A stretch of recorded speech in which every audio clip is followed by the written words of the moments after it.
13 ऑगस्टपासून श्रावण महिना हा सुरू झालेला आहे आणि पहिला श्रावण सोमवार हा 17 ऑगस्ट रोजी आलेला आहे. तसेच या दिवशी नागपंचमी देखील आलेली आहे.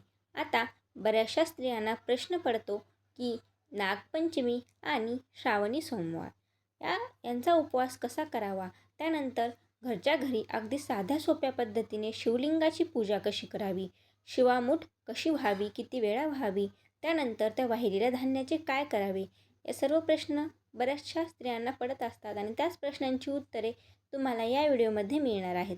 त्यामुळे हा व्हिडिओ स्किप न करता शेवटपर्यंत नक्की बघा. तर स्वागत आहे तुम्हा सर्वांचे आपल्या यूट्यूब चॅनलवर. सर्वात प्रथम तर तुम्हा सर्वांना श्रावणी सोमवारच्या हार्दिक शुभेच्छा. पहिला श्रावणी सोमवार हा 17 ऑगस्ट रोजी आलेला आहे आणि या दिवशी नागपंचमी देखील आहे. तर या दिवशी तुम्हाला अगदी साध्या आणि सोप्या पद्धतीने घरच्या घरी शिवपूजन कसे करायचे. या दिवशी तुम्हाला सकाळी लवकर उठून ब्रह्ममुहूर्तावर उठायचे आहे. सकाळी स्वच्छ स्नान करायचे आहे. जमेल तर तुमच्याकडे जर गंगाजल असेल तर तुम्ही स्नान करताना त्या आंघोळीच्या पाण्यात 2 थेंब गंगाजल टाकून त्याने तुम्ही स्नान करावे. त्यानंतर तुम्हाला तुमचा देवघराचा परिसर स्वच्छ करायचा आहे. देवघरातील देवांची पूजा करून घ्यायची आहे. नंतर सुंदर सुबक अशी रांगोळी देवघरासमोर काढायची आहे. जितके शक्य होईल तितकं तुम्हाला सकाळी लवकर उठून तुम्हाला शिवलिंगाचे पूजन हे करायचे आहे. तुमच्या घरामध्ये जे शिवलिंग आहे त्याला एका तामणामध्ये घेऊन त्यावर जलाभिषेक, दुधाभिषेक करायचा आहे.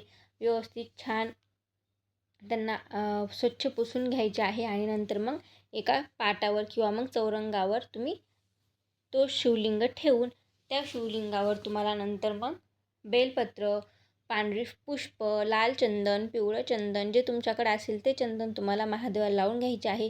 त्यानंतर भस्म महादेवाला अर्पण करायचे आहे आणि मग महादेवाचे आवडते जे काही काटेरी फळ असते त्यांना धोत्राचे फळ म्हणतात, ते धोत्राचे फळ महादेवाला अर्पण करायचे आहे. आणि सर्वात महत्त्वाचे म्हणजे प्रत्येक सौभाग्यवती स्त्रीने किंवा मग ज्या स्त्रीचे लग्नही झालेले नाही तिने देखील ही शिवामूठ वाहिली तरीही चालते.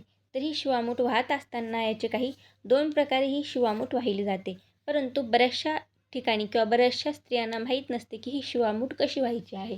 तर यावर्षी पहिल्या श्रावण सोमवारी तांदूळाची शिवामूठ आलेली आहे. तर कोणतीही शिवामूठ महादेवाला अर्पण करत असताना त्यात ती शिवामूठ ओली करून नंतर मग ती आपल्याला व्हायची असते. तर त्यासाठी तुम्हाला हातामध्ये तांदूळ घ्यायचे आहेत आणि मूठ बंद करून मग महादेवावर हळूहळू ते तांदूळ सोडत एका हातात तांब्यामध्ये पाणी घेऊन ते पाणी वरून सोडत ती शिवमूठ तुम्हाला महादेवाला अर्पण करायची आहे. आता ही शिवामूठ अर्पण करत असताना काही विशेष मंत्र देखील म्हटले जातात. काही भागांमध्ये असे मंत्र म्हटले जातात की शिवा शिवा महादेवा, शिवा शिवा महादेवा, माझी मूठ ईश्वरा देवा, माझ्या घरातील सर्वजणांची मी आवडती कर रे देवा. त्यानंतर दुसरा मंत्र म्हटला जातो तो म्हणजे शिवा शिवा महादेवा, ईश्वरा देवा, माझी शिवमूठ महादेवा. अशा प्रकारचे जे मंत्र आहेत ते मंत्र म्हटले जातात. व तुम्हाला जर असे मंत्र येत नसतील तर मग तुम्ही ओम नमः शिवाय या साध्या आणि अगदी सोप्या मंत्राचा देखील उच्चार संपूर्ण शिवामूठ अर्पण करेपर्यंत करू शकता. ओम नमः शिवाय हा पंचाक्षरी मंत्र जर तुम्ही संपूर्ण पूजा करताना म्हणला तरी देखील महादेव तुमच्यावर प्रसन्न होतात, तुमची पूजाही मान्य करतात. त्यानंतर आता ही शिवामूठ किती वेळा व्हावी, तर ही शिवामूठ तुम्हाला 3 वेळा व्हायची आहे आणि 3 वेळा तुम्हाला त्याच प्रकारे ती शिवामूठ ओली करूनच व्हायची आहे.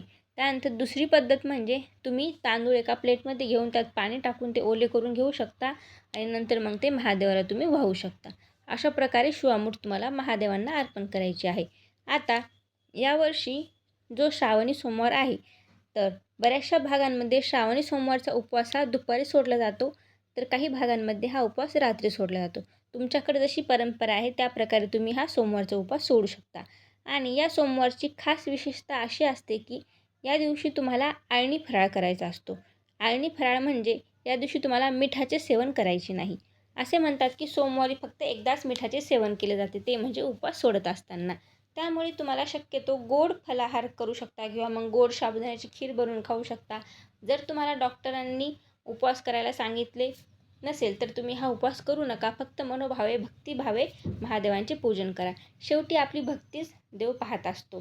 त्यामुळे कोणते नियम पाळून किंवा कोणत्या आपल्या शरीराला त्रास करून किंवा ज्यामुळे आपला BP लो होईल किंवा आपल्याला काही त्रास होईल किंवा घरच्यांना आपले दुखलं तर त्रास होतो, तर तसं काही करू नका. तुम्हाला जर शक्य असेल तरच उपवास तुम्ही करा. जर शक्य नसेल तर तुम्ही उपवास करू नका. फक्त महादेवांची विधिवत असे पूजन करा. महादेवाच्या मंदिरात जाऊन शिवलिंगावर एक तांब्या पाणी जरी अर्पण केले तरी देखील महादेव तुमच्यावर प्रसन्न होतात, तुमच्यावर खुश होत असतात.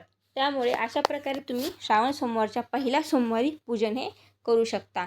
आणि नंतर ते वाहिलेलं धान्य जे आहे ते तुम्हाला दुसऱ्या दिवशी तुम्ही एका झाडाखाली नेऊन ठेवा किंवा मग तुमच्या आजूबाजूला जर पक्षी येत असतील तर त्यांना ते खायला द्या. जेणेकरून की ते धान्य योग्य ठिकाणी जाईल. कोणत्याही नदीपात्रात किंवा कुठेतरी झाडांमध्ये टाकून देऊ नका. ते धान्य शक्य होईल तितके पक्ष्यांना खाऊ घाला. तर अशा प्रकारे श्रावण सोमवारचा उपवास तुम्ही करू शकता. शिवमूठ वाहू शकता. त्यानंतर महादेवांचे पूजन अगदी भक्तिभावे करा. शेवटी भक्तीच देव पाहत असतो. दिखावा कोणत्याही प्रकारचा करू नका. मनामध्ये श्रद्धा आणि विश्वास ठेवा. आशा करते तुम्हाला या व्हिडिओमध्ये सर्व प्रश्नांची उत्तरे मिळाली असतील. जर काही चुकले असेल तर तुम्ही देखील मला माफ करा. आणि ईश्वरचरणी प्रार्थना करते की तुम्हा सर्वांच्या इच्छा लवकरात लवकर पूर्ण हो व महादेव सदैव तुमच्यावर प्रसन्न राहू. आशा करते तुम्हाला या व्हिडिओमध्ये सांगितलेली माहिती आवडली असेल.